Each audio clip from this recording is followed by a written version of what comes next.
esta forma. No sé, la sangre, la anatomía y de muchos otros describían dónde se insertaba el músculo, es describir. ¿Sí? Y cuando tenemos todo descrito, empezamos a explicar. ¿Por qué?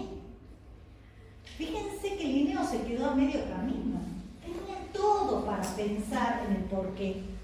Y no pudo. ¿Por qué no pudo Linneo pensar en el porqué? El porqué, cuando él decía, estas especies se parecen mucho, las pongo en el mismo género, y estos géneros se parecen y las pongo en la misma especie, pero estos otros géneros van en mi especie. Familia, los voy a poner en otra familia. ¿Sí? Hizo todo eso. Describió, punto. No se preguntó por qué. ¿Por qué el tomate y la papa, que puso en el género solano, tenían algo que se parecía, que lo hizo poner en el mismo género? ¿No es así? No llegó a preguntarse el por qué. Porque su visión, su paradigma de la creación, era más fuerte que su capacidad para preguntarse el por qué. Entonces él agrupó, acomodó y no pudo ir más allá de eso. ¿Sí? Ahora, en la explicación, podemos tener explicaciones. Si él se preguntaba por qué, ¿qué hubiera contestado Linneo respecto a por qué la flor del tomate, la flor de la papa se parecen tanto que las voy a poner en el género solano a los dos? ¿Qué hubiera dicho él? Porque Dios lo quiso así. Y si Dios lo quiso así, ¿hay más preguntas? No hay más preguntas. Cortan todas las preguntas. Y esto que estamos discutiendo ahora lo vamos a ver a lo largo de la historia del pensamiento evolutivo. ¿Sí? La otra pregunta, la misma pregunta, es el enfoque de la ciencia. ¿Sí? Se ha discutido mucho tiempo cómo hacer buena ciencia. Ustedes han hecho una materia que se llama epistemología, ¿sí o no? Sí. Ajá. ¿Y qué saben de la ciencia?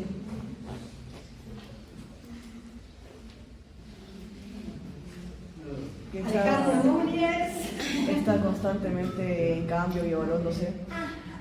La ciencia, como característica, está permanentemente en revisión. ¿Pero en revisión de qué?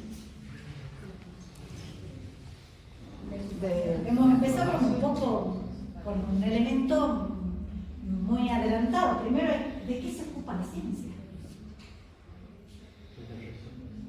De dar respuestas, en nuestro caso el por qué, a preguntas. La ciencia tiene que ver con preguntas, tiene que ver con respuestas, pero ¿sobre qué? Porque yo también puedo preguntarme, puedo preguntarle a una bola de cristal quién va a ganar la final de Argentina-España. Hay una preguntación, ¿no? ¿Sí? La respuesta no es la que nos gusta, pero ¿qué pasa? Eso no es ciencia. Aunque muchas personas hubieran consultado a la bola de cristal, o las cartas, o tarot, o lo que sea, y hubieran coincidido en ese resultado, imagínense que hubieran predicho que ganaba España, todos, o un alto porcentaje, hubiese sido motivo de una respuesta científica. ¿Lo hubiéramos considerado como científica? No. ¿Por qué? Porque no sigue ningún método científico. Bueno, hay algo de estadística y la estadística aporta la ciencia. Diríamos imagínense, inventemos, de 100 consultas a través de bola de cristal, tarot, ¿qué más puede ser? No sé, runa, qué sé yo. 99 dijeron que gana España, hay un valor estadístico ahí. Entonces, si después coincide con el resultado, diría una ciencia. ¿Por qué? Porque no está puesta a prueba. Falta un... Ganó España. Falta un marco teórico. Falta un marco conceptual. Falta validar. ¿Por qué el tarot a mí me sirve para hacer una predicción? ¿Por qué la bola de cristal me está diciendo la verdad? la pregunta no es científica. ¿Sí? Es decir, para que algo, un objeto de estudio esté en el marco de la ciencia, hasta la pregunta, el objeto de estudio y la pregunta que me haga, tienen que tener un condimento que pueda transitar el camino de la racionalidad. Hay racionalidad en consultarle a una bola de cristal, al tarot o a lo que sea. Puede ser atractivo, puede ser útil, puede ser encantador, puede ser que le pega siempre, pero no es científico. Lo mismo pasa con las creencias religiosas. Aun cuando nos satisfagan, cuando nos hagan crecer en la espiritualidad, cuando nos hagan sentir bien y cuando pensemos que es correcto, no es ciencia. ¿Sí? Y nosotros, al porqué de la diversidad biológica, necesitábamos encontrar una explicación científica. ¿Cuál es el objeto de estudio? Los organismos, la diversidad de organismos, de procesos, y la pregunta del por qué requiere una explicación racional. ¿Por qué se parecen? ¿Por qué difieren? ¿Sí? Y después del por qué, ¿cómo es que se produjo esa divergencia? Porque al por qué la primera respuesta es, se parecen porque tienen un ancestro común cercano y difieren porque su antecesor común está muy lejos. Esa primera respuesta, ¿sí?, es una respuesta que surge con la teoría de la evolución. La idea de antecesor común, la idea de descendencia con modificación. ¿Está? Y después vienen muchas otras por qué. Porque el delfín, en su forma, se parece al tiburón. ¿Sí? Se parece en unas cosas, difiere en otras, y también la respuesta está o encuentra satisfacción en las explicaciones evolutivas. ¿Sí? Así que ya promocioné la teoría de la evolución, ¿sí? Ya sabemos que la diversidad biológica puede ser explicada científicamente y racionalmente a través de una teoría, que es la teoría de la evolución. Y acá me paro un ratito porque nosotros hoy hablamos de la teoría de la evolución, pero vamos a ver que hubo otras teorías. Y vamos a ver que la palabra teoría, ustedes ya saben que tiene un significado particular en términos de ciencia. Teoría no es una especulación, no es mi teoría, tu teoría, aquella teoría. No, estamos hablando de la teoría en el marco de la ciencia. Una teoría con todos los elementos que tiene una teoría. ¿Está? No me voy a detener mucho, pero fíjense, sí, termino con esto y hacemos un corte. ¿Están cansados? Sí. Y eso tuvo interacción. ¿Se cansaron de pensar? La idea que tenemos acerca de evolución van a tener impacto en nuestra idea de la diversidad biológica y en nuestra posición respecto a la naturaleza, eso ya lo hemos dicho, y esto tiene consecuencias en términos de ética. ¿Sí? ¿Sí? Entonces sabemos que hay hechos y teorías. Los hechos son la descripción, cuando yo hablo, la palabra evolución implica las dos cosas. Los hechos, que hemos hablado, la teoría es el conjunto de explicaciones sistemáticas, racionales, organizadas, coherentes sobre esos hechos. ¿Sí? Y me encanta esta frase, esta idea, no solo una frase, de Enrico Fermi, que no es evolucionista necesariamente.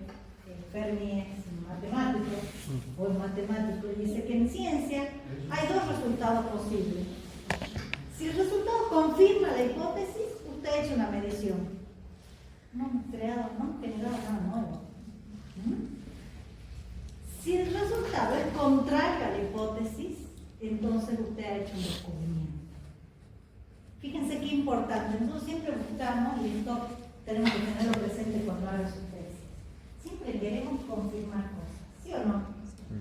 Yo tengo la hipótesis de que la fluorescencia de las ranas tiene que ver con selección sexual. Y si no, ¿verdad? Quiero pegar un tiro.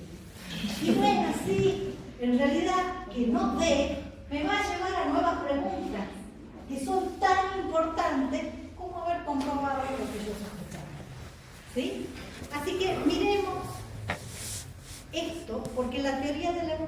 se ha construido con estos principios. Donde hay algo que no encaja, estamos obligados a pensar en una explicación diferente y luego ponerla a prueba. Vuelve a aparecer una observación que no encaja, ¿qué tenemos que hacer? Volver a pensar en explicaciones alternativas, a ser creativos y poner a prueba esas nuevas hipótesis. Y eso ha hecho que la teoría de la evolución se vaya haciendo cada vez más rica. En vez de una teoría desplazar a otra, la teoría original va creciendo y va creciendo, ¿sí? Entonces, cortamos acá. Puede volver como entrega. No copia la diapositiva. No me alcanzó con esto, por esto me falla, pienso en una hipótesis alternativa y corrijo el rumbo. Y eso ha pasado en la teoría de la evolución. La primera explicación de cómo se produce la evolución fue la selección natural. Y luego se empezaron a ver casos donde la selección natural no podía explicar algunos fenómenos. Y se empezaron a agregar nuevos factores evolutivos y se siguen agregando. ¿Sí? Seguimos discutiendo. ¿Los cambios epigenéticos son evolutivos o no? Bueno, hoy hay una versión de la teoría de la evolución que incorpora incluso hasta los cambios culturales dentro de las fuerzas evolutivas. Después lo veremos. ¿Sí? Tiene que producir explicaciones, porque si no, no es una herramienta. Las teorías son herramientas conceptuales, tienen sus propios términos, vamos a ver montones de términos a lo largo del desarrollo de la asignatura, tienen sus propios conceptos que los utilizamos para explicar frecuencias químicas, cambios. Acá apareció diferencias entre individuos, diferencias entre poblaciones, cómo mido esas diferencias, cómo las evalúo, ¿sí? Ahí hay conceptos, hay explicaciones, puedo generar predicciones. Quienes estaban en contra de la teoría de la evolución de Darwin, en su principio decían, no puedes decir nada. Y el libro de Darwin, que desgraciadamente no tenemos tiempo en la asignatura para ver todo, pero está subido, lo vamos a subir, lo vamos a habilitar en la asignatura, los PDF del libro de origen de la especie. No dejen como biólogos de leer ese libro. ¿Sí? Ese libro transformó la biología. Van a ver qué importante es la creatividad.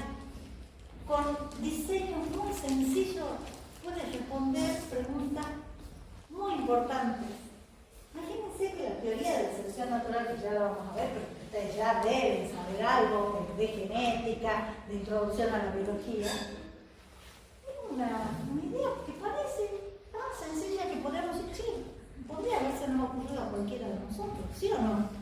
Cuando uno lee el desarrollo, dice, es algo tan obvio, si no se nos ocurrió a ninguno de nosotros, bueno, tal vez no tuvimos oportunidad que se nos ocurra, porque ya se le había ocurrido a Darwin y a Wallace. Pero en 1850 años, contando la era cristiana, y atrás no había aparecido la idea. ¿Sí? Entonces, ¿podemos generar predicciones? Sí. Por ejemplo, el hombre decía, los animales más parecidos al hombre están en África. Él iba a un zoológico en Londres, miraba y se quedaba horas mirando el comportamiento del chimpancé y de los orangutanes. Y él decía, son las especies más parecidas al hombre. Si queremos buscar los ancestros del hombre, ¿a dónde hay que ir? ¿A dónde viven esas especies actuales? Y él dijo, en África debe estar el ancestro común. Deben estar, en esa época recién empezaban a mirarse los fósiles, y yo no me acuerdo bien en qué año fue que se descubrieron los primeros neandertales, pero fue después del libro de Darwin o por la fecha, ¿sí? Y estaban en Europa, los neandertales que se encontraron en Europa, y sin embargo él siguió sosteniendo que nuestros antecesores habían que buscarlos en África. ¿Es una predicción o no? Todos los homínidos, los primeros miembros de la subfamilia homínida, donde estamos nosotros, son los más antiguos, ¿sí? Otra predicción, encontró una flor, ya no me acuerdo si era una orquídea, qué flor era, pero que tenía una forma muy particular, y él decía, tenemos que encontrar, o debe existir, una especie capaz de polinizar, que tenga los rasgos capaces, porque tienen que haber evolucionado de tal forma, sabía que no tenía autofecundación esa especie, y él decía, tiene un polinizador. El polinizador viene, bueno, muchos años después de muerto Darwin, no hace tanto tiempo, se encontró una especie de mariposa que tenía la longitud y la forma de la espiritrompa capaz de llegar hasta esas flores y garantizar la polinización. Por darles dos ejemplos. Predicciones, ¿sí? Nosotros hace un rato hemos jugado con hacer una predicción respecto al apéndice, ¿sí o no? Y digo que hemos jugado porque no tenemos los elementos. Ahora yo no sé, me gustaría, ojalá pudiéramos acceder a hacer los registros médicos y registrar si hay personas que nazcan sin apéndice. ¿Sí? ¿Alguien sabe? ¿Sí? No sé si se apéndice, profe, pero sí se sabe que dan hacen que se muere el juicio. Ah, muy bien, íbamos a llegar a la muerte del juicio. ¿Tiene el apéndice? ¿Por qué lo conocemos al apéndice? Sí, porque solamente se estudia el apéndice cuando alguien tiene una infección generalizada y la sospecha es que hay una apendicitis, ¿sí o no? A una persona sana nadie la abre para mirar si tiene apéndice o no. Miren los ejos que tenemos, ¿no? En nuestra investigación. Pero con la muerte del juicio es muy interesante. En la evolución humana se ha cortado el plano cráneo, se ha reducido en relación al agrupamiento del cefalocráneo, ¿sí? Y entonces la muerte del juicio suele ser un problema, porque esto es un problema con una cuestión de espacio, ¿no? Entonces,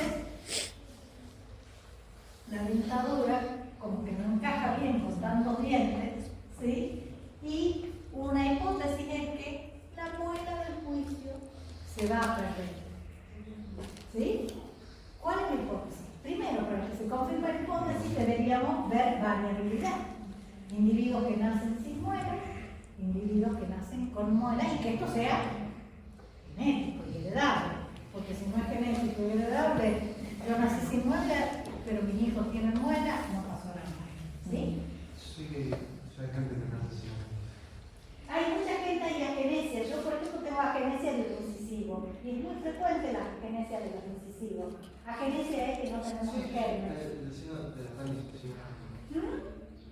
Buenísimo. Me sale algunos personas y en otros.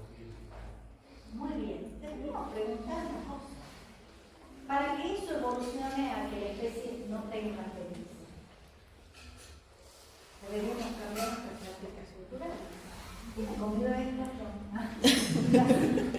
era distinta a lo que desde los hombres. ¿Sí? Porque si nosotros cada vez que una apendicitis operamos y una persona nueva opera, tiene hijos con apéndice, no vamos a cambiar nada. ¿Sí? Entonces, podría haber sido un factor de evolución si nos fuésemos a poblaciones donde no hay acceso a las cirugías seguras, o a poblaciones hace mucho tiempo atrás donde nadie tenía acceso a la cirugía. Pero bueno, esto es una hipótesis, podríamos poner la prueba. ¿Cómo la pondremos yo? Yo miraría en las poblaciones donde no tienen una medicina que incluya la cirugía de apéndice. ¿Qué pasa con las frecuencias de con y sin apéndice? ¿Cuál sería la hipótesis? ¿Qué esperaría yo? En poblaciones con cultura médica muy avanzada, podríamos tener alta frecuencia de presencia de apéndice. Y en las poblaciones donde no hay acceso, ¿qué esperaría yo? Una baja frecuencia. Esperaría que esté más incrementada, eso podría ser una hipótesis a investigar, ¿no? No sé si lo estoy usando, pero sería un trabajo súper interesante. interesante si uno tuviera acceso a esa información. Ahora, en esta población que no tiene apéndice, dudo que alguien haya hecho un estudio de una ecografía para ver si tiene un apéndice o no, si no tienen acceso a la cirugía y eso. Pero bueno, son hipótesis, se podría plantear. ¿Está? Estamos hablando de cómo estamos trabajando. Predicciones. Las retrodicciones es, bajo un hecho, es dónde está la evidencia. Es decir, yo digo, explico por evolución, en un ancestro común, la similitud entre el chimpancé y el hombre. ¿Sí? Y la idea de retrodicción se parece a la predicción, pero no es igual. Es la evidencia de predicción, es anticipo de cómo hoy lo pongo a prueba. Y en esto es algo que ya ha ocurrido como consecuencia de ese hecho. Hemos ido a buscar, y al final. Tal vez esto de la hipótesis de evolución tiene más que ver con retroducciones que con predicciones. Son predicciones de lo que espero encontrar si aquello sucedió. ¿Qué esperaría encontrar en las poblaciones? Con poco desarrollo tecnológico médico, esperaría encontrar frecuencias más altas de individuos sin apéndice, ¿sí? Después dice ser compatible con otros conocimientos científicos. Piensen ustedes en todo lo que han estudiado de biología hasta ahora.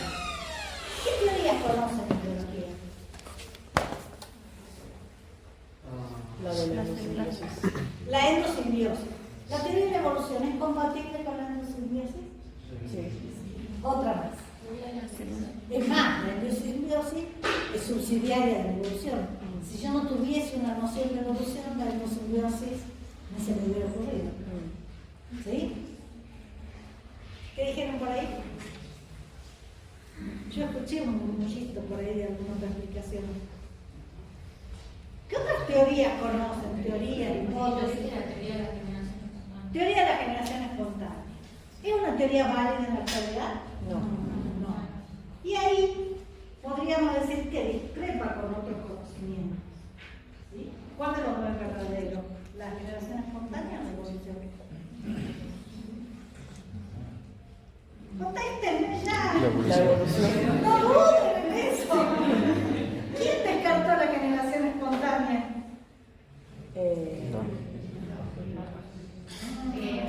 ¿Quién? Pasteur definitivamente, y antes de Pasteur, Reddy, Palanzani, justamente pusieron a prueba la teoría de la generación espontánea y se descartó. ¿Vamos bien? La teoría celular, que es previa a la teoría de la evolución, ¿es compatible o no es compatible con la teoría de la evolución? Sí. ¿Qué dice la teoría celular? Vos, Sofi, no. ¿Qué dice la teoría celular? Que toda la célula viene de otra célula. Toda célula proviene de otra célula. ¿Es compatible con la teoría de la evolución? Sí. Sí. ¿Qué más?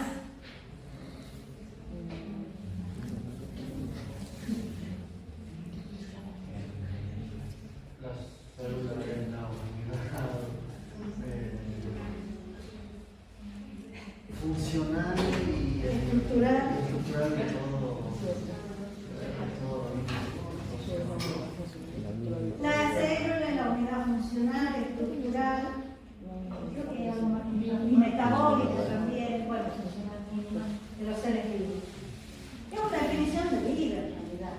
Cuando definimos vida, por algo no metemos los virus. Yo cuestionaría eso. ¿Sí? Pero, ¿a quiénes incluimos dentro de los seres vivos? Organismos con una célula tipo procarionte a organismos con células tipo eucarionte, que puede ser la misma unidad, o pluricelular. ¿Sí? ¿Es incompatible esto con la teoría de la evolución? No, de hecho la evolución explica y busca y está tratando, aunque todavía no tiene hay respuestas que no tiene, cómo se formaron esa primer célula que asumimos que existió, ¿sí? Y que fue el ancestro de todas las otras formas vivientes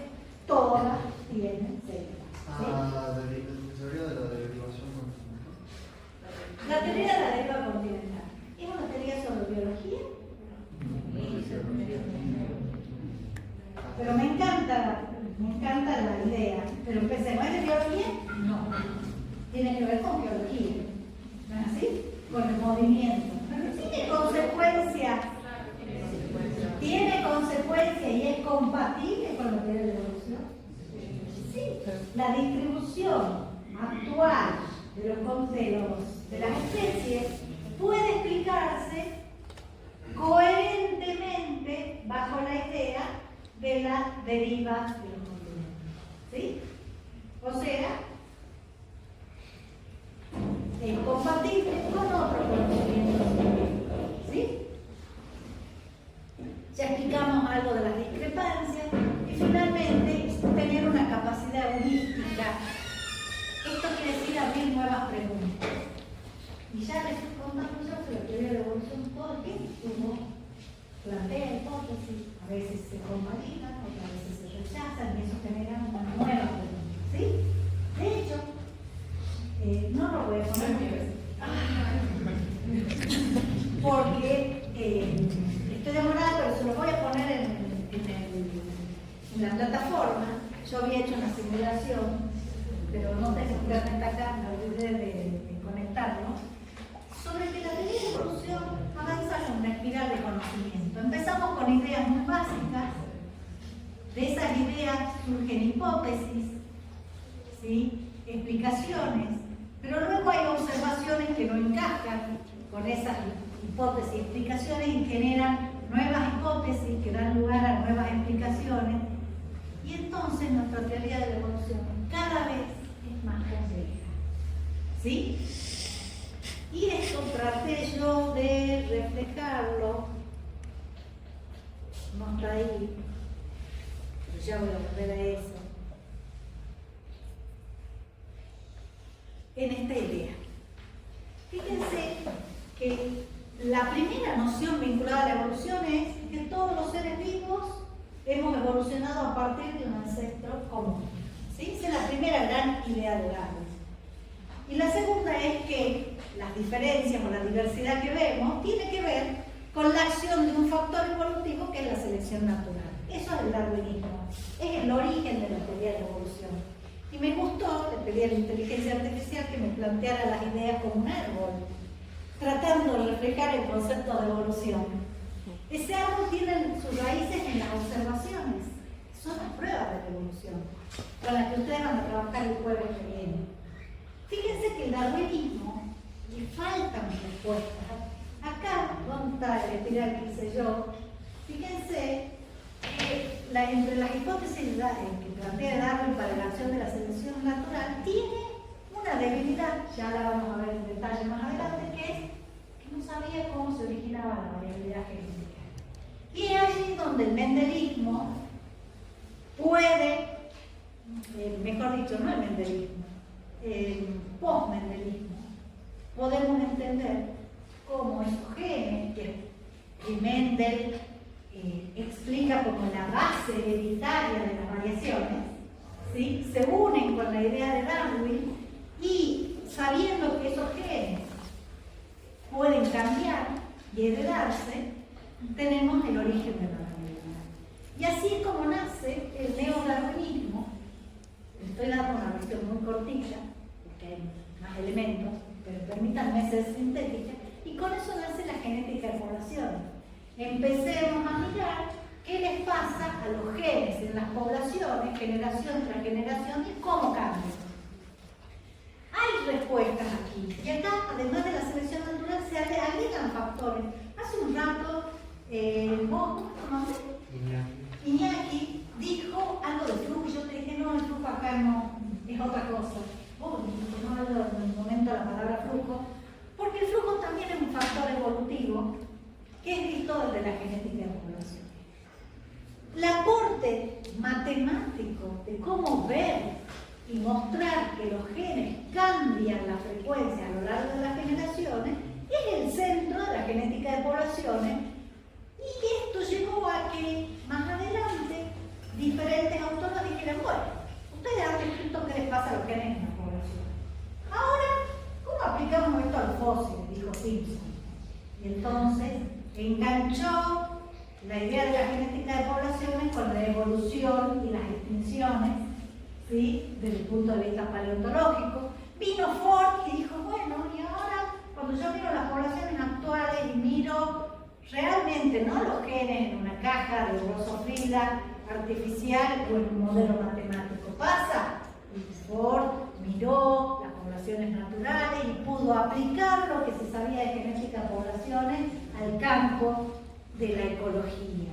Y después vino Julian Huxley, ¿sí? Que es el nieto de Huxley que defendió tanto a Darwin, como veremos después, y dijo, o escribió un libro que se llama La Nueva Síntesis.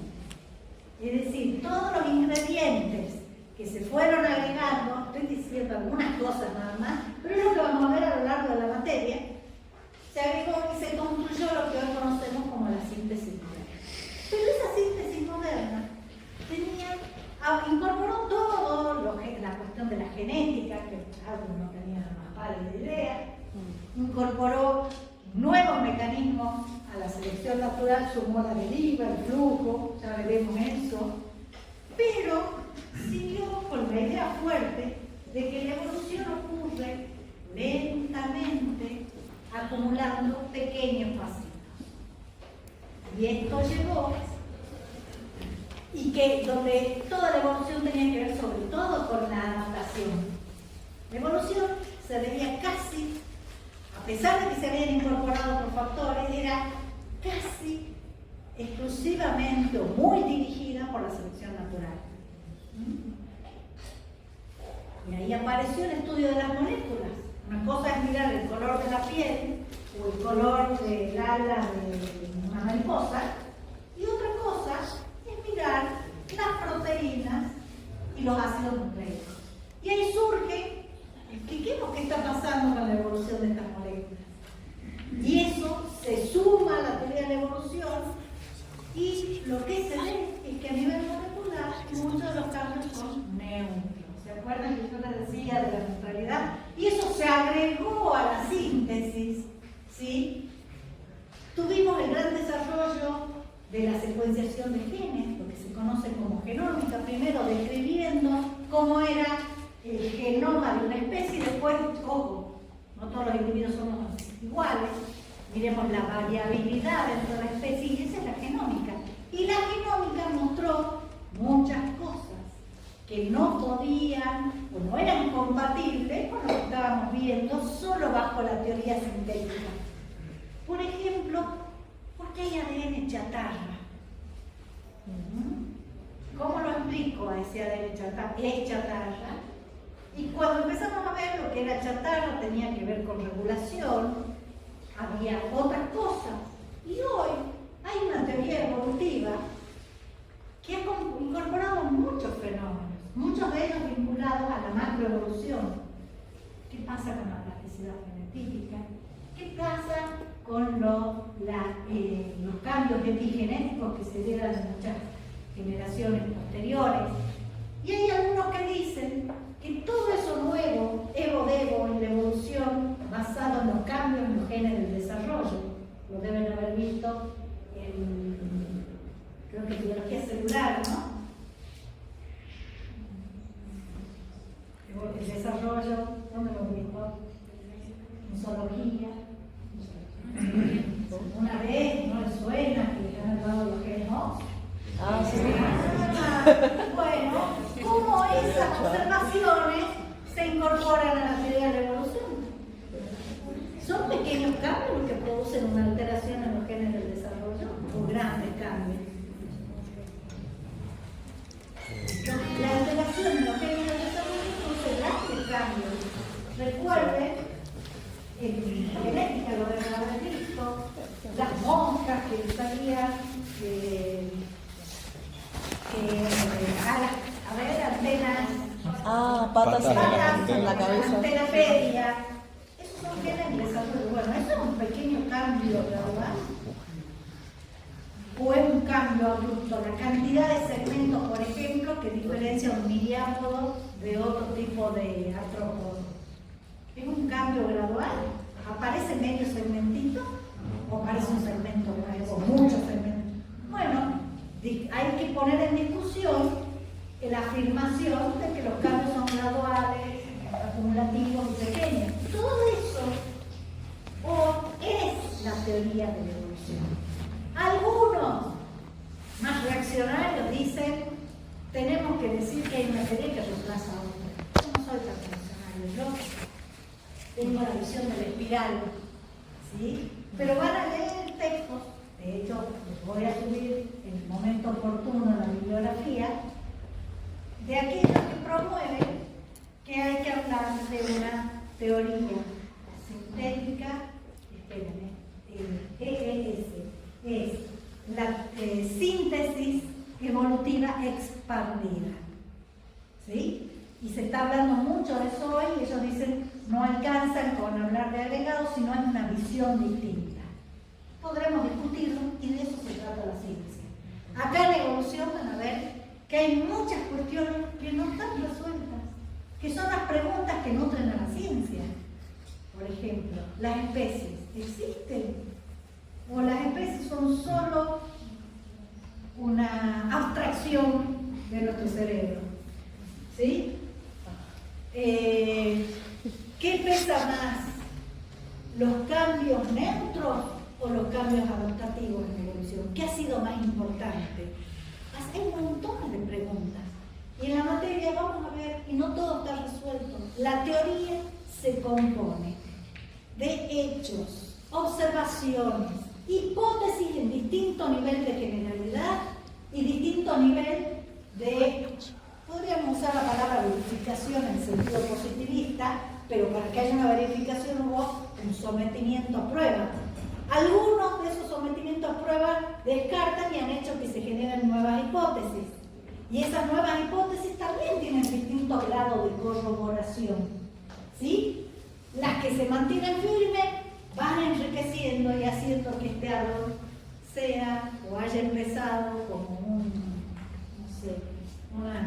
arbolito chiquitito, puede ser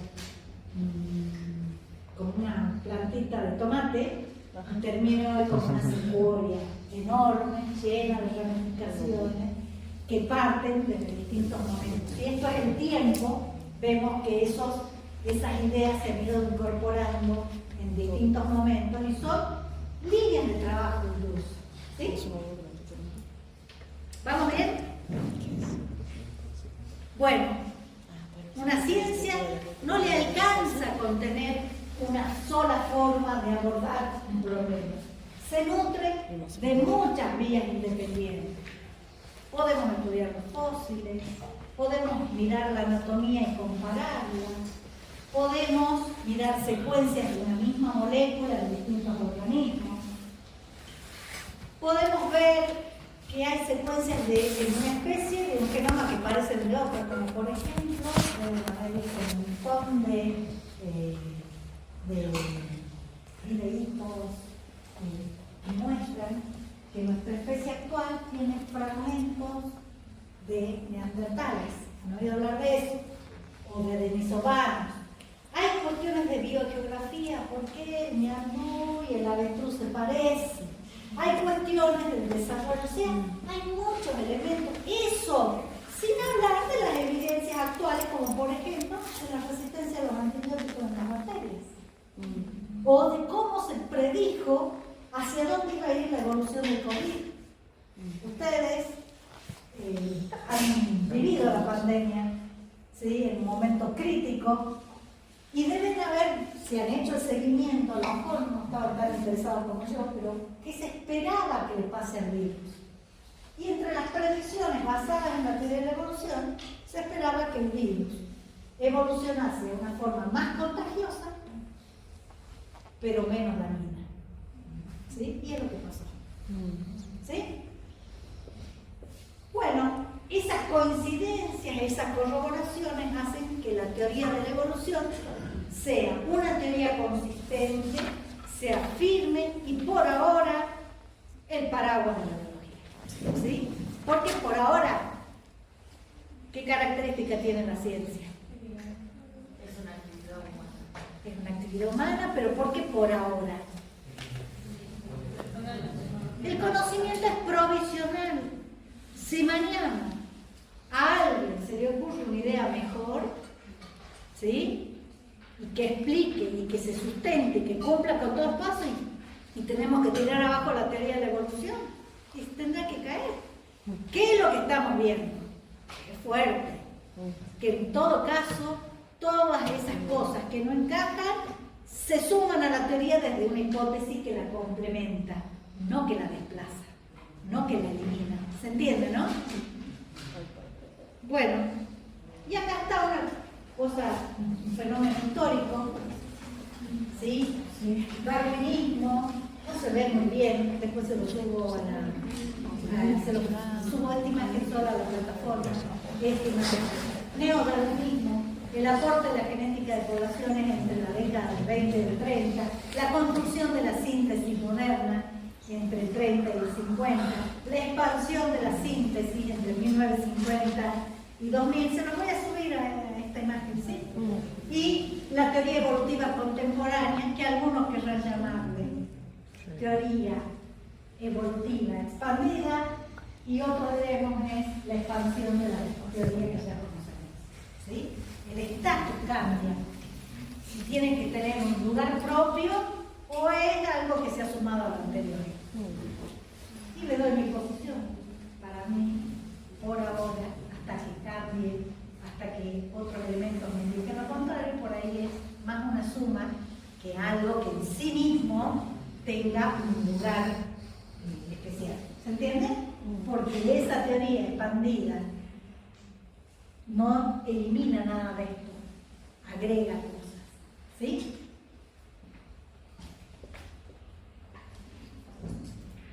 Bueno, y hacemos un salto. La evolución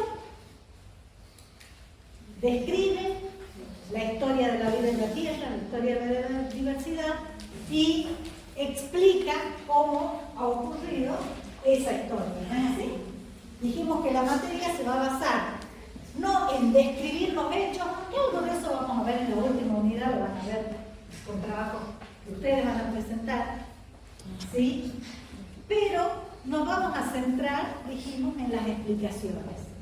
Vamos a tomar hechos, los vamos a usar de ejemplo para trabajar con las explicaciones. Y la teoría, la evolución, como ciencia histórica, tiene una historia, no aparece de la nada. Y yo voy a tratar de mostrarles que la pregunta sobre el origen está desde siempre, desde que el hombre empieza o tiene una conciencia sobre su lugar en la Tierra y de la coexistencia de otras especies, se pregunta de dónde viene. Y las primeras explicaciones generalmente son explicaciones tipo mágicas. Muchas culturas diferentes tienen los mitos de la creación, ¿sí? El Popol Vuh de los mayas, creo, el Génesis, ¿sí? en la tradición judeo-cristiana, los hindúes también tienen su propia explicación sobre cómo aparece el hombre en esta tierra, ¿no es así? Hemos visto que hay que distinguir ciencia de creencias. No lo voy a retomar, pero ya sabemos eso. Pero fíjense que hace mucho tiempo, en el siglo VI a.C., hubo una civilización que fue capaz de dar respuestas que estaban en el borde de la creencia y de la ciencia, ¿sí? Esta diapositiva lo que hace es resumir un poco ese pensamiento de los griegos, que los deben haber visto al dichoso Aristóteles como uno de los primeros observadores y descriptores de muchos aspectos de la biología, ¿sí? Aristóteles, por ejemplo, explicó el desarrollo del huevo para formar un individuo y se preguntó qué era primero, si el huevo o la gallina, ¿sí? O sea, hay preguntas que han estado, que no se las hizo Darwin, se las hicieron mucho tiempo atrás, y si nosotros pudiéramos organizar el pensamiento histórico, diríamos que nos llama la atención en la Grecia antigua, siglo VII o VI a.C., algunas ideas que están, digamos, pisando el borde de la ciencia. ¿Sí? ¿Por qué pisando el borde de la ciencia? Porque si bien no tienen un procedimiento científico, son ideas que tratan de dar explicaciones naturales a los fenómenos naturales. ¿Sí? Después vamos a ver, por eso los llamamos materialistas, que con Sócrates los griegos cambian la forma de ver el mundo. Sócrates le da mucha importancia a las ideas. Y en ese idealismo, él dice, la realidad va mucho más allá de lo que vemos, por lo tanto, nos dediquemos a razonar, nos dediquemos a las cosas abstractas, porque la naturaleza nos está engañando. Y con esa visión, ¿qué pasa? Se pierde interés por describir la naturaleza. Si lo que nuestro sentido nos muestra es engañoso, ¿para qué voy a dedicar mi tiempo en trabajar con lo que veo y con esa realidad que es mentirosa, que no es realidad? ¿Se entiende?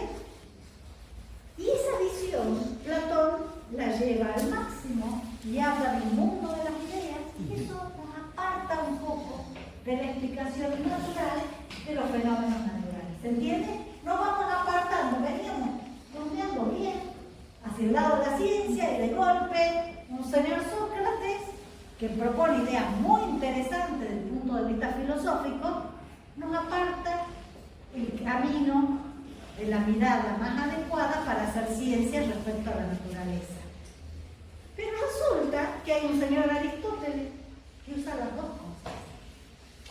Toma elementos del materialismo, se interesa por la naturaleza, y toma elementos del idealismo, y en esa confluencia Aristóteles forma y genera ideas muy atractivas, tan atractivas que van a durar hasta cuántos días, ¿sí? Todavía hay mucho de la visión aristotélica. Para que tengan una idea de Aristóteles, ya lo vamos a retomar, pero Aristóteles plantea que hay determinismo, que las cosas van hacia algo, que el mundo, si bien hay un determinismo, a su vez, los seres vivos no cambian. ¿Sí? Han sido creados, la naturaleza está ordenada, pero no hay cambio. Ya lo vamos a ver después. ¿Y por qué son importantes? Porque estos dos señores son los que van, de alguna forma, ese pensamiento se va a adoptar durante 15 siglos y van a determinar que la ciencia no crezca. Uno podría decirse, ¿cómo los griegos, los romanos, que han sido capaces de construir acueductos y de trabajar tanto en términos de física, de ingeniería, no avanzaron en nada respecto a las explicaciones de la naturaleza viva?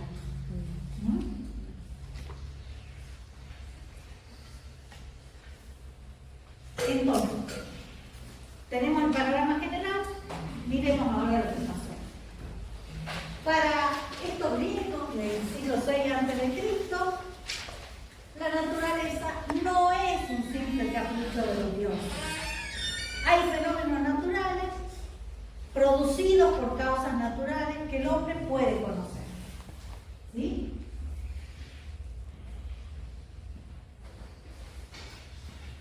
Y entre ellos lo tenemos a Tales de Mileto, que se pregunta de qué están hechas las cosas. ¿Sí? Y Tales, que vivía cerca del mar, donde el mar era muy importante en su ciudad, los productos del mar, la actividad vinculada, ¿qué recorrió?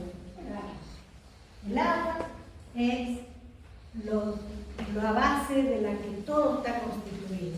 Fíjense que es una pregunta natural, una respuesta de la naturaleza a fenómenos de la naturaleza. ¿Sí? Anaximandro se mete un poquito más en lo que a nosotros nos interesa respecto a la evolución. Fíjense que él dice que todas las cosas parten parten de un principio único. En esto no busquen pensar como pensaríamos en la actualidad en el marco de la ciencia. Imagínense que estamos en el 2020, siglo XXI ya. ¿Sí? Y esto es 6 siglos antes, o sea, hace 27 siglos. ¿Sí? Hace 27 siglos este señor dice, hay un principio único, indeterminado e infinito, ¿sí? Que es el que forma todas las cosas. Habla de los opuestos, ¿sí? Y que la vida, entre todas esas cosas, surgió del fango. El fango tiene que ver con el agua. Pero miren qué interesante. Dice que los seres vivos surgen unos a partir de otros. Y en el caso del hombre en particular, dice, un hombre recién nacido, un humano, hombre en el sentido genérico, ¿sí? No en el sentido de sexo, nace indefenso. Ningún bebé que nace puede sobrevivir solo. No tiene cómo alimentarse, cómo defenderse. Entonces él dice, no pueden haber aparecido en la forma infantil, en la forma de recién nacido. Tienen que haber surgido directamente como adultos. Y él propone la idea, pensando también la importancia del agua, que los primeros humanos habrían sido expulsados o paridos ya adultos desde un pez. Entonces fíjense la importancia de meter al hombre dentro de la naturaleza, ¿sí? De un fenómeno natural, y aunque parezca una locura, es interesante la idea, ¿no? Así que ahí hay una idea también de adaptación. Y él dice que en ese fango, en la lucha por sobrevivir en ese ambiente fangoso, por ejemplo, te habrían salido estructuras de protección en el cuerpo, a los organismos, para poder sobrevivir en esos ambientes. No es una teoría de la evolución, pero hay un pensamiento natural y una búsqueda de conexión entre los fenómenos de la naturaleza, ¿sí? Empédocles, por su parte, ya habla de 4 elementos: la tierra, fuego, el aire, el agua, que todavía se sigue usando esas nociones, ¿no?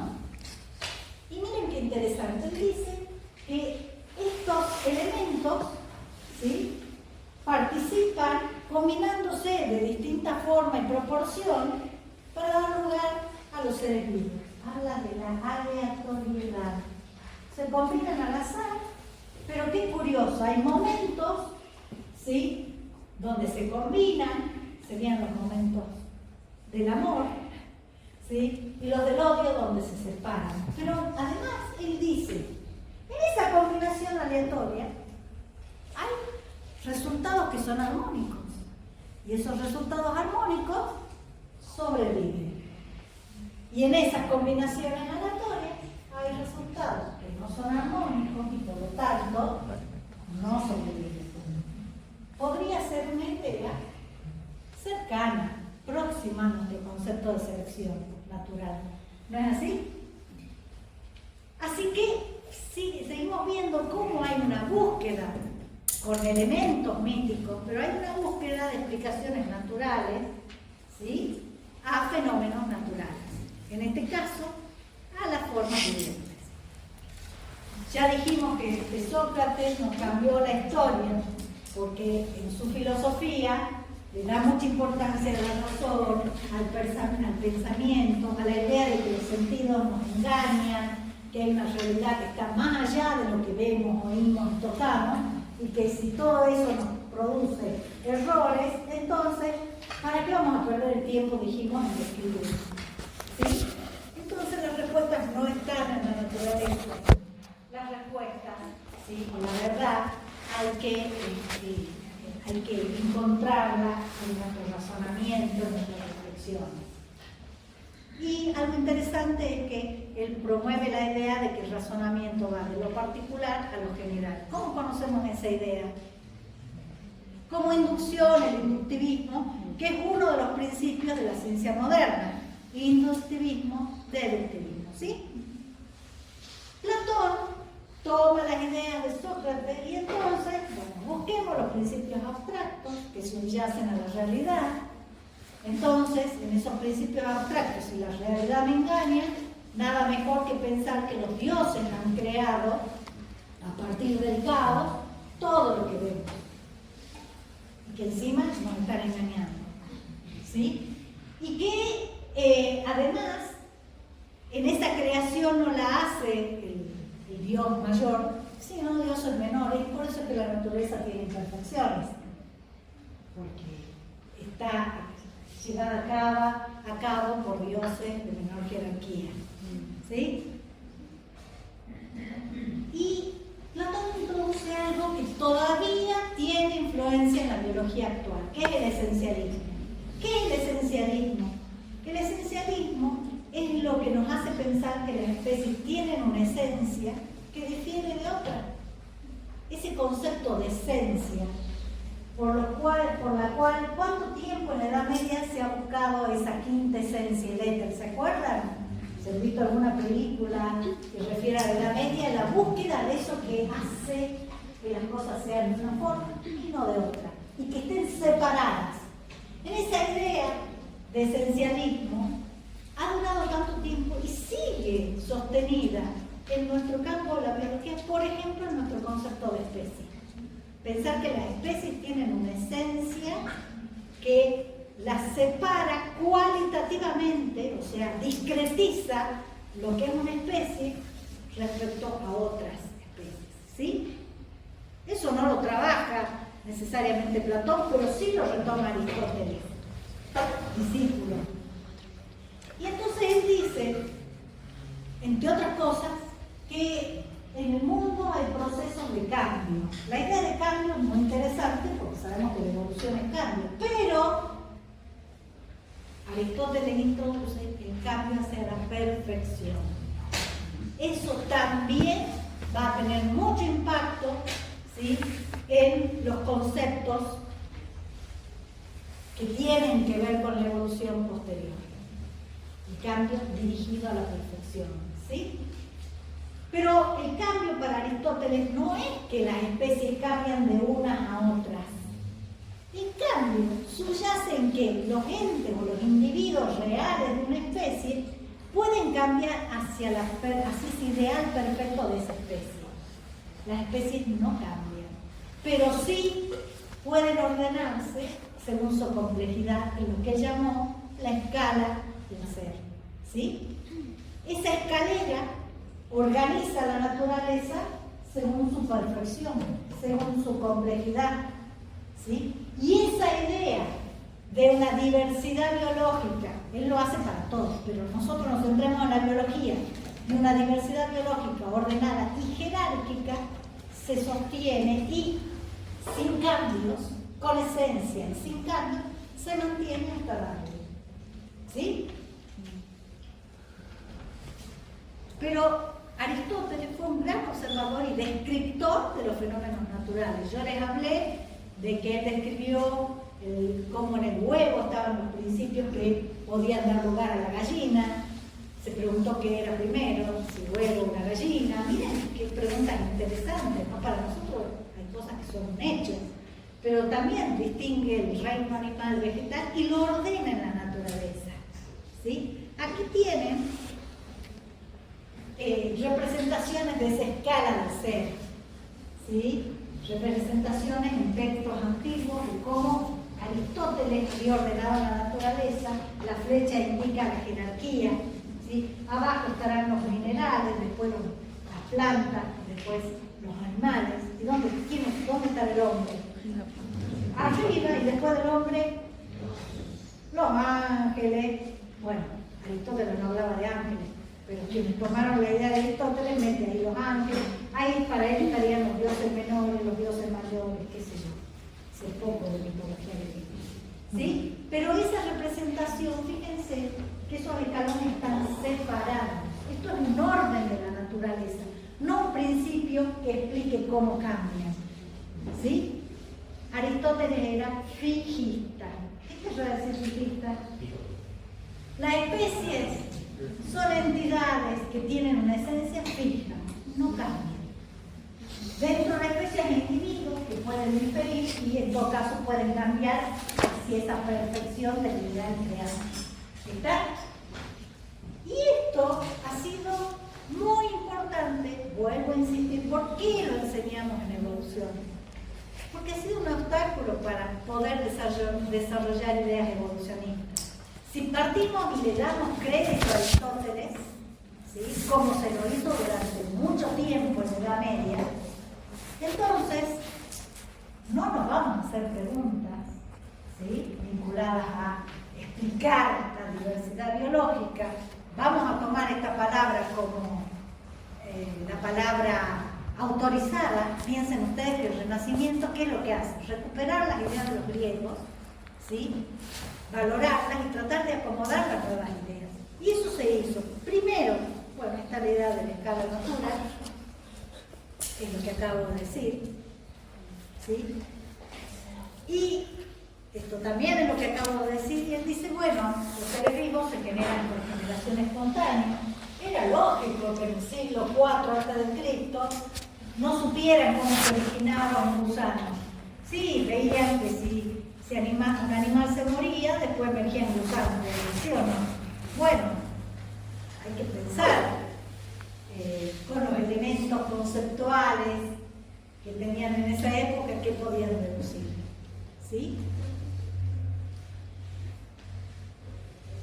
Esas ideas, piensen que los romanos conquistan a los griegos, toman todos los dioses griegos, los propios dioses romanos, dioses por todos lados, mucha mitología, y durante toda la Edad Media, por Roma también,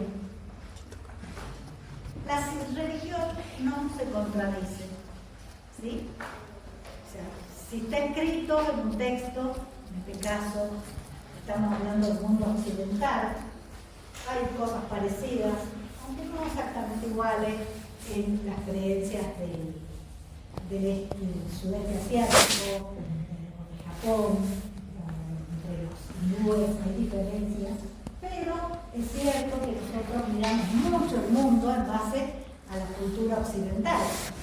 Y en esa cultura occidental, la religión predominante, la religión católica, ustedes saben que no se podía oponer a esas ideas. Quienes se oponían no les iba muy bien, sobre todo en la Edad Media. ¿No es así? La gente común no tenía posibilidades de acceder al conocimiento. Pero si nos vamos muy temprano en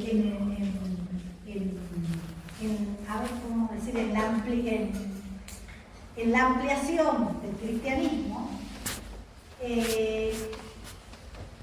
miren las fechas, ¿sí? Esto es un poquito antes del cristianismo, estoy hablando mal, esto es un poquito antes, esto es antes, ¿sí?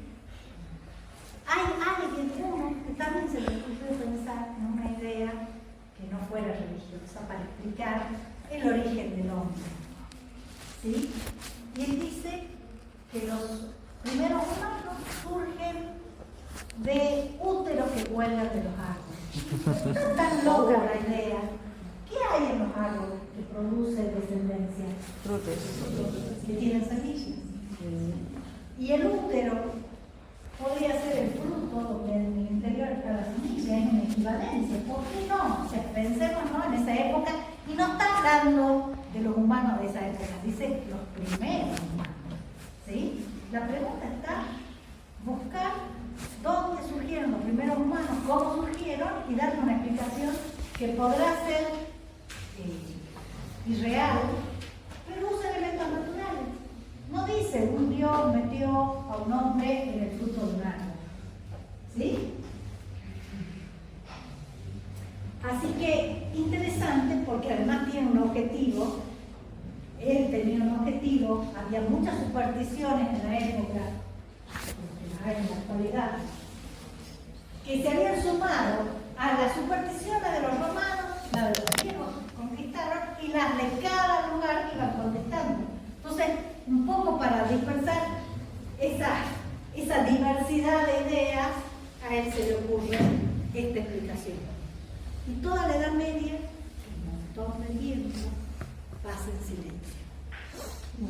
Silencio, ni describir, ni explicar. ¿Sí? Un señor, fíjense que estamos en el siglo IV, Aurelio Salustino, San Agustín, retoma las ideas de Platón, ¿sí? Y a la de Platón y de Aristóteles un poquito más adelante, pero se centra en hablar de estas entidades incorpóreas, los ángeles, los demonios, Dios, la dualidad alma-cuerpo, bien-mal, ¿sí? Y trata de unificar el pensamiento de Platón con el cristianismo. ¿Cuál es el resultado para el naturalismo de esa unión? ¿Positivo o negativo? ¿Qué opinan ustedes? Tomo las ideas de Platón, las acomodo y digo, el cristianismo está de acuerdo con esto. ¿Qué piensan ustedes respecto a la búsqueda de explicaciones naturales para la diversidad biológica? ¿Es negativo? Es negativo. Y si estas son las autoridades, imagínense que no hay espacio para que surjan ideas diferentes. ¿Sí? Eso por un lado, por eso lo vemos en evolución, no porque tenga una idea evolucionista, sino como un obstáculo al pensamiento evolucionista.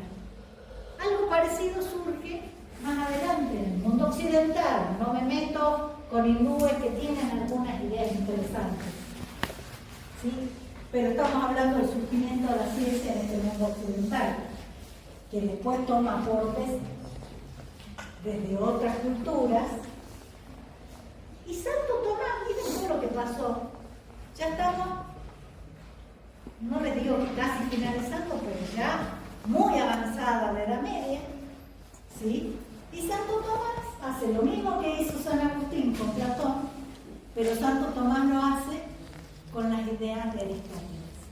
Se recupera las ideas de Aristóteles, como pasa durante la Edad Media, y entonces él dice, miren, la escala del ser es totalmente compatible con la idea de la creación en Génesis, ¿sí? Podemos tener una escala del ser y entonces a la escala de Aristóteles dice, bueno, lo que él pone en el nivel superior, acá tenemos nuestras entidades espirituales, ¿sí? Y la idea de Aristóteles, ¿qué dijimos? Fijista, el mundo no cambia, ¿sí? ¿Qué dijiste por ahí? Él dijo que cambia, pero hacia lo perfecto. Cambia hacia lo perfecto. Entonces, entre los humanos tenemos imperfecciones en las entidades reales, pero hay un ideal perfecto del humano, que es el ideal que seguramente creó Dios. Un humano perfecto, ¿no? Con todas las miserias que tenemos nosotros, ¿sí? Pensémoslo de la biología también, ¿no? Entonces, este hecho de tomar a Aristóteles es tan importante que lo vamos a ver plasmado, por ejemplo, en la clasificación de Linneo. Especies fijas, que tienen una esencia, en un mundo ordenado, pero que no tiene relación. ¿Se entiende? Los escalones, la única relación que tienen es la jerarquía del orden, que es más perfecto, que es menos perfecto. ¿Sí? Que es más simple, que es más complejo, pero no hay transición ni conexión entre ellos, salvo por la idea del creador, de crear un orden en la naturaleza. ¿Estás? Y esto fue el objetivo de muchos pensadores de finales de la Edad Media. Bueno, Dios ha creado orden en la naturaleza, ¿sí? Y ese orden lo describamos. Lo que hace Linneo es describir el orden de los seres vivos. Y lo hacen muchos autores, ¿sí? Tengo 5 minutos todavía, los voy a usar. Y pasamos a la Edad Moderna. ¿Qué pasa en la Edad Moderna? Se empieza a cuestionar el estatus de perfección política. Se empieza a cuestionar el hecho de que los reyes tengan designios sean hijos de los dioses, ¿no es así? Esa representación, porque si el mundo es perfecto ya está en la guerra, ese cuestionamiento de los pensadores empieza a estar presente. Y eso se traslada a la idea de que la sociedad trabaje para el progreso. Se puede progresar, se puede mejorar. Hay mecanismos que facilitan la comunicación, cada vez vamos a ver con la imprenta, el conocimiento puede ser difundido, ¿sí? ¿Alguno ha visto El nombre de la rosa? Es una película, es un libro hermoso de Humberto Eco, está la película, es vieja, véanla. Se muestra lo importante que era la palabra de Aristóteles. Los libros de Aristóteles estaban disponibles en las abadías, pero había algunos que no se podían leer. Y El nombre de la rosa cuenta justamente con la existencia del libro de la risa, que estaba prohibido, no se podía leer, bueno, y toda una historia que es muy interesante porque marca cómo no te podés salir de la tema. Aristóteles es palabra válida, pero no para todos, porque si hay algo que puede hacer que revele a la gente, como el reírse, entonces hay que ocultarlo, ¿sí? Y eso pinta muy bien el escenario de la Edad Media, que atañe a muchos aspectos, no solamente a las concepciones religiosas, sino también al desarrollo del pensamiento científico, ¿sí? ¿Qué pasa en la Edad Moderna? Se le empieza a dar mucho valor a la razón, a cuestionarse, a preguntar, ¿sí? Y empiezan a haber algunos cuestionamientos. Por ejemplo, entre esos cuestionamientos, lo que creíamos que era el mundo se hace mucho más grande porque se descubren nuevos continentes, nuevas tierras, ¿sí? Respecto a la idea de que el tiempo era corto, como lo están descritos en Génesis, también cambiamos. Hay observaciones en el cambio de la Tierra que implican que ha pasado mucho tiempo, que la Tierra tiene una historia muy larga, ¿sí? Se descubren floras y faunas diferentes en los continentes y en las islas donde se va llegando, y algunas se parecen a las que se conocían, pero no son exactamente iguales, como que se van metiendo esas descripciones dentro de lo conocido. ¿Se entiende? Ya hacia finales también empiezan a mirarse los fósiles. Han estado siempre ahí, pero bueno, hay que ver con qué ojos se veían. Hasta esa época los fósiles eran vistas como distracciones que ponía el demonio para engañarnos. Y empiezan a preguntarse, che, ¿qué son estas improntas que vemos acá? ¿Serán formas que han vivido en alguna época? ¿Sí? Y la otra pregunta es, bueno, si han sido formas que alguna vez han existido, ¿por qué se han extinguido? ¿Por qué Dios podría haber creado algo y después dejado o hecho que se eliminen de la naturaleza? ¿Sí? Empiezan, en relación con el tiempo, a preguntarse, a mirar los estratos geológicos, y una de las cosas que se veía es que parecían formas más simples las que estaban abajo y las que estaban en estratos superiores más complejas, y entonces se le da una secuencia de temporalidad. Lo más antiguo está abajo, es más simple, lo más nuevo está más arriba y marca formas vivientes más complejas, ¿sí? Así que el Renacimiento está muy vinculado con el desarrollo de tecnologías. Piensen ustedes en el microscopio, piensen ustedes todo el campo de la óptica, el desarrollo de las matemáticas. O sea, hay muchas cosas en el Renacimiento que preparan el terreno para que después surja una teoría de la evolución, ¿sí? El conocimiento empieza a difundirse, los comerciantes tienen otro rol en la sociedad y eso facilita que también se comercie con el conocimiento. Llegan los libros de un lugar a otro, ¿sí?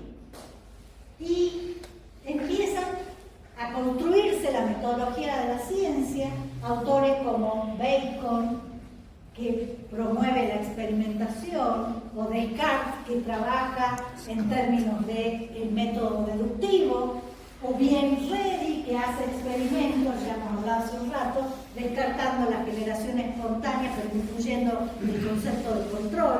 Miren cómo la ciencia comienza un camino diferente. Y acá aparece la primera revolución. ¿Han oído hablar de la revolución copernicana? ¿Qué representa la revolución copernicana?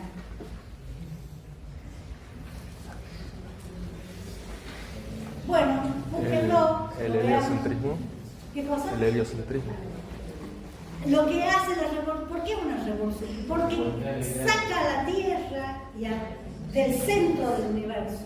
Eso lo va a profundizar después Galileo, pero se habla de la primera revolución. ¿Y cuál es la siguiente revolución en el pensamiento?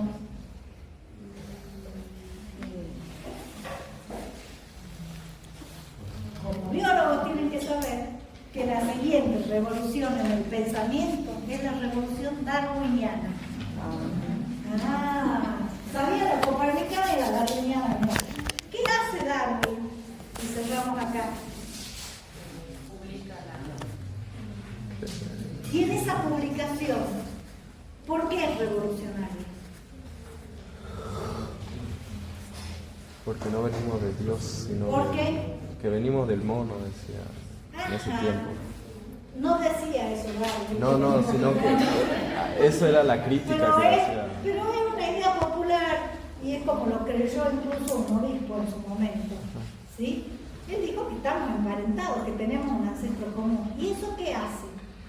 Saca al hombre del centro de la diversidad biológica, ¿sí? Y lo pone como uno más, sujeto a los mismos factores, las mismas miserias vinculadas a todas las otras formas de vida. ¿Sí? Cortamos ahí y seguimos la clase que viene.